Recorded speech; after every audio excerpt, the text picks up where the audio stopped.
What is going on, everybody? Welcome back. Today we're going to be doing a install on the Jeep. We're going to be replacing my rigid radiance pods with some Baja Designs Squadrons. So first things, wait a second, something's wrong with the Jeep. One second, hang on. Oh, that's much better now that we have the 43s on here. But as I was saying, we got a set of Baja Designs Squadrons, as well as comes with a sticker, because every quality part should come with stickers. Anyways, these lights are, first off, they're gorgeous, and the nice thing is they aren't too much bigger than the rigid, so everything will still look simple and clean.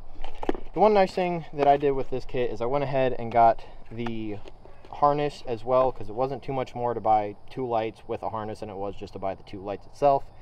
And I got a set of clear rock guards, because you get quality lights, you want them to last long. So I also have a fun idea for these that I'm going to try out, but we'll see in the future for that. But anyways, the rigids, I will say they were not bad lights at all. I do like them. The one thing I will miss is the backlight on them, because that was one cool little thing that rigid has. So this whole outer back side of the light has a light in it, so when I had my rock lights on, that was turned on as well. And the rigid light itself, actually, its spot was nice, it reached out, but I want something a little bit more, because I've gotten onto a couple roads at night and then trails where I need a little bit more light and the rigids just aren't cutting it enough. So I was debating on a while for what to do, and finally talked with Chris, also known as Doc, from Baja Designs this year at Jeep Beach, about lights and what I want to do. And so I ended up settling on the Squadrons. So first things first is we got to take those off before we can get these on.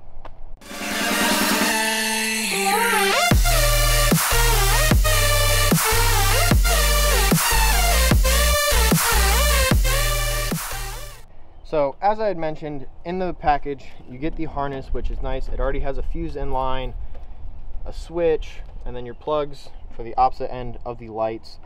You also get 2 connectors as well if you want to run your own wires. They already provide you with secondary plugs, that way you don't have to use that if you don't want to.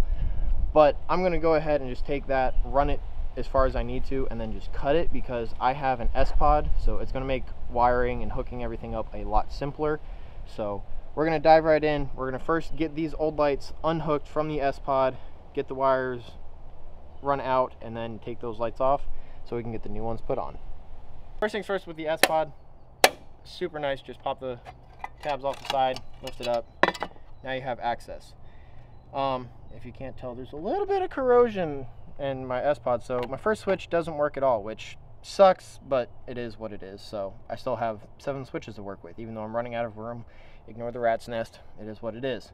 So first things first, we're going to go ahead and disconnect switch 3, and it's just a simple Phillips screwdriver to disconnect them, and then you can pop them off. And like I said, I had the backlight run into my rock lights. That's why I have 3 sets of wires connected into this switch instead of just 2. So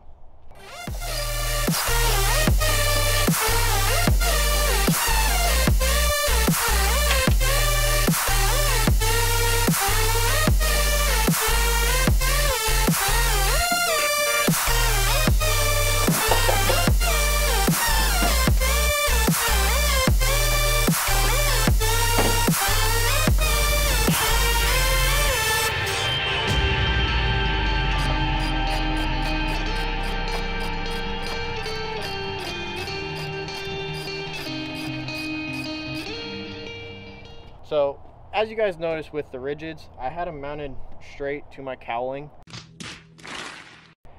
Now granted, you have 18,000 different brackets you can use to put onto here to have your lights sit perfectly straight, out to the side, do whatever you want.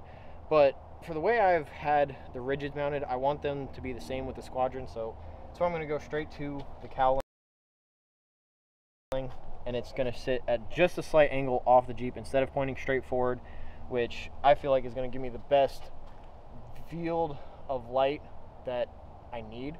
So that's the reason why I don't run a bracket for my pods. I just mount them straight to the cowling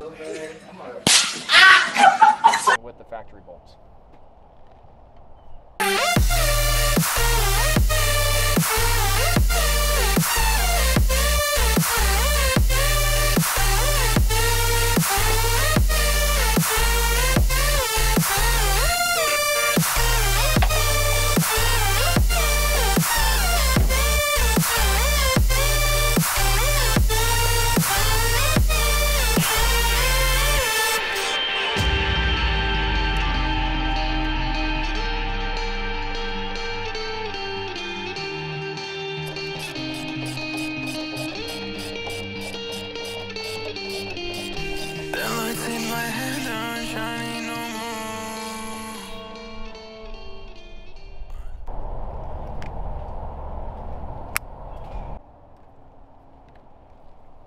Always give yourself some extra play.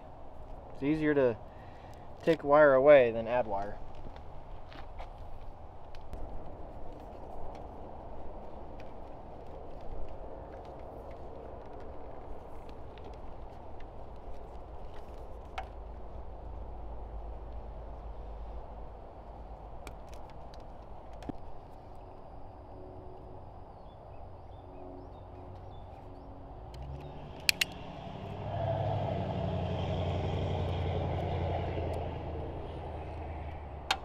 Right on set, damn it. Yeah, neighbors don't care. If I had enough money, we'd be on our own property in our own garage and... You mean like that one over there? Yeah, like that one. I don't have money. That's why I don't pay anyone to do my stuff. You have a Jeep. Good expensive hobby.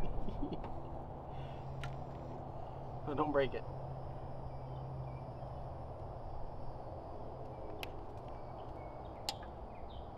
Now the one thing that I'm going to do is I'm just going to wire them together.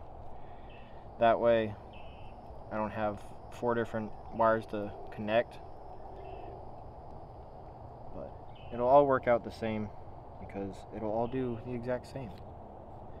And I like to make my stuff nice, so I'm going to actually use heat shrink.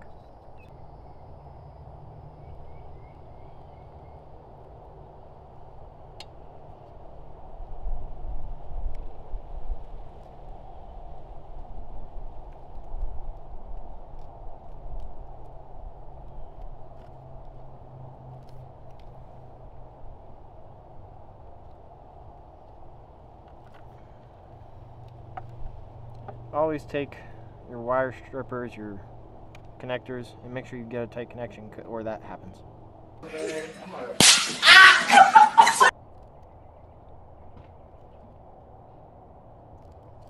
And now that when you use the correct tool for the job, your wire doesn't come off. So just use the right tool in the first place.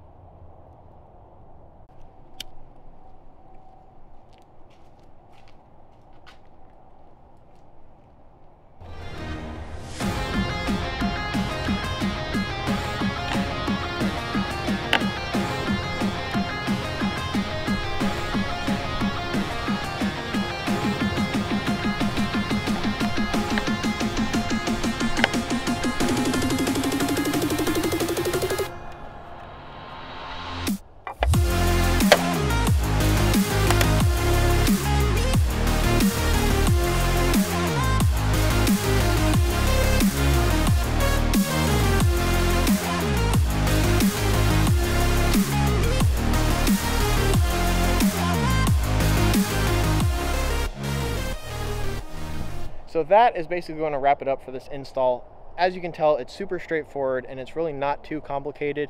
Now granted, it was a little bit easier for me because I have the S-Pod, and like you saw, I ended up taking the harness, running it through, getting it to the S-Pod, and then cutting it. So I ended up cutting out the fuse that comes in their harness, but the reason I did that is because the S-Pod is already fused.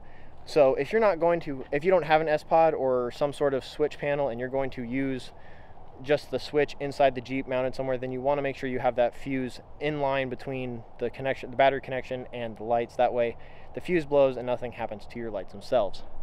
But if you do it, you can get brackets for your pillars, or you can mount them the way I did. You can run the wires the way I did, or run them slightly different. It is all up to you in this situation. But as you can tell, I had the little rat's nest, but I'm going to clean that up in the future. I just did that right before Jeep Beach because I got new rock lights. So, but as you can tell, these lights look killer, and I can't wait to test them out. We're most likely going to go grab some dinner later and do some night shots. So I'm going to try and get some footage of them on and how well they actually just light everything up in front. So I totally forgot to take some video while we were out, but it's dark enough back home. I'm gonna go ahead on the S-Pod, turn on the pods.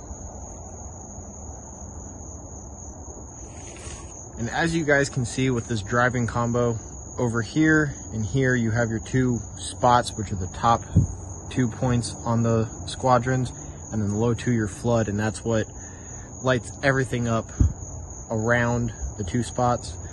And as you can tell from going from pitch darkness, for the most part besides their porch light, to lighting up, these squadrons do awesome. So that is all. Thank you guys again for watching, and I'll see you next time.